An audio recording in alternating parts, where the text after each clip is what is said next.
இந்த ஒரு விஷயத்த மட்டும் நீங்க பார்க்காம விட்டீங்க, உங்க காலை அறுத்து தான் எடுப்பாங்க. அது என்ன ஆச்சுன்னு உங்களுக்கு தெளிவா சொல்றேன், வீடியோவை கடைசி வரைக்கும் பாருங்க. வீடியோட கடைசியில ஒரு போனஸ் இருக்கு, மிஸ் பண்றாதீங்க. சரி, ஜூஸ் குடிக்க வந்து கடைக்கு எல்லாமே சுகரியா இருக்கு. நான் டயட் கோக் இருக்குன்னு சொல்லிட்டு பார்த்தா டயட் கோக்கே இல்ல. சரி, இந்த மிரண்டால இருக்கிற சுகரை பார்த்தா 20 கிராம் சுகரை போட்டு வச்சிருக்கானுங்க. சரி, அந்த பக்கம் நம்ம மிரண்டா தம்பி ஸ்ப்ரைட்டை பார்த்தா 35 கிராம் சுகர் போட்டு வச்சிருக்கானுங்க. இதெல்லாம் விட்டுட்டு மேங்கோ ஜூஸ் குடிக்கலாம்னு சொல்லிட்டு போனா சாம்பர் ஆப்பிள் 94 கிராம் சுகர் போட்டு வச்சிருக்காங்க. இது எல்லாத்துக்கும் காரணம் அந்த FSSAI மாமா பையன் தான். அந்த மாமா பையன் காசை வாங்கிட்டு இவனுங்க எல்லாரையும் உள்ள விட்டுறானுங்க. இவனுங்க பூரா சக்கரை தனியா விற்கிறானுங்க, எல்லாருக்கும் டயபெட்டிஸ் உண்டு பண்ணிடுறானுங்க, எல்லாரும் சாவுறோம் சொல்லி நான் ஏன் மிரண்டா குடிச்சேன்னா இருக்கிறதுலே lowest rate of sugar plus மண்டை கிழிது வெயில், அதனால வேற வழி திறமை வாங்கி குடிச்சு. நல்லா பாருங்க இந்த ஸ்லைடை. WHO ஒரு நாளைக்கு 35 கிராம் சுகர் தான் சாப்பிடணும்னு சொல்லியிருக்கு. நீங்க இதை ஒரு கேனை குடிச்சிட்டிங்கன்னா டயபெட்டிஸ், கேன்சர் எல்லாமே வரும்.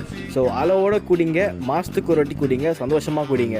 அப்புறம் நான் இந்த வீடியோ கடைசியில் ஒரு போனஸ் சொல்றேன்னு சொன்னேன்ல, அந்த போனஸ் இதுதான் ராவோடைய மேங்கோ ட்ரிங்க். இதில் 52% அல்ஃபோன்சா மேங்கோ இருக்கு, plus low rate of sugar. ஜூஸ்லேயே இது ஒரு பெஸ்ட் ஆப்ஷன். இது பெய்டு ப்ரமோஷன்லாம் இல்லை, ஒழுங்கு மாதிரி தான். ரா கம்பெனிக்காரன் பார்த்தானா எனக்கு ப்ரமோஷனை கொடுறா. இதோட நான் கடையை சாத்திக்கிறேன். எல்லாமே உங்ககிட்ட தான் இருக்கு. அந்த ஜூஸை குடிச்சிட்டு ஹாஸ்பிட்டலில் மட்டையாகி ஒரு கால் எடுக்க போறீங்களா, இல்லைன்னா ஃப்ரெஷ் ஜூஸை குடிச்சிட்டு ஹெல்த்தியாக இருக்க போறீங்களா சொல்லிட்டு நீங்கள் டிசைட் பண்ணிக்கோங்க. நாளைக்கு ஒரு வீடியோவில் பார்க்கலாம்.